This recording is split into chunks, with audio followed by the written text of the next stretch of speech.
Hello everyone and welcome to project network of CS50 web. The first thing you see when you log into the website is you see the posts, but there is no following tab as you're not logged in. You can see all posts until you log in. So let's log in to our account.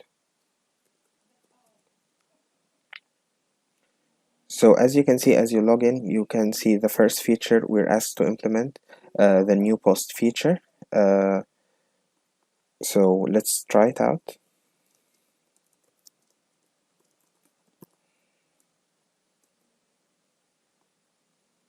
And as you see, when we write a new post, it is added to the tweets based on the chronological order.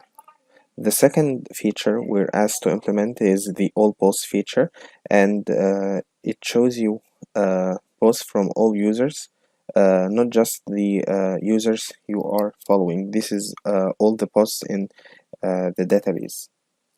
The third feature we're asked to implement is the profile page feature.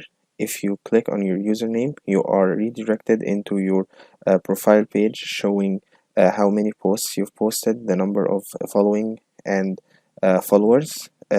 It's also worth mentioning you can also click on the username on the post and you will also be redirected to your profile page. The third feature we're asked to implement is the following tab. As you can see, when I go to the following tab, I only see posts by David Millen. However, if I, let's say, decided to follow Elon Musk, we go to Elon's page and we follow him. The number of followers Elon has have been incremented, and as a result, I also expect the number of following I have to be incremented, and indeed this is the case. And now when I go to the following tab, I can see tweets or posts by both Elon Musk and David Malin. If I now go and unfollow Elon, he has no followers now, and I can see tweets or posts by Elon Musk. The fifth feature we're asked to implement is the pagination feature, and as you can see, we show 10 posts per page, and when you press next, you get to the next page, and if you click here, you go to the first page. The sixth feature we're asked to implement is the edit post feature, and as you can see, for each user, they can edit only their own posts. So if I decide to edit, for example, this post, it changes into a text area, and I save. Without reloading the page, it has been changed, and I expect it to be changed in the database as well,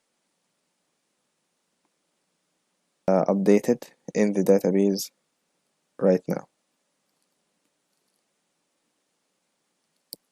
The seventh feature we're asked to implement is the like unlike feature.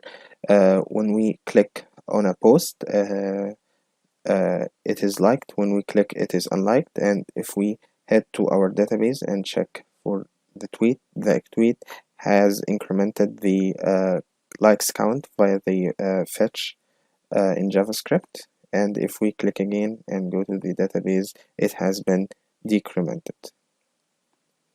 That's it for the features of the project. I hope you like it, and thank you so much.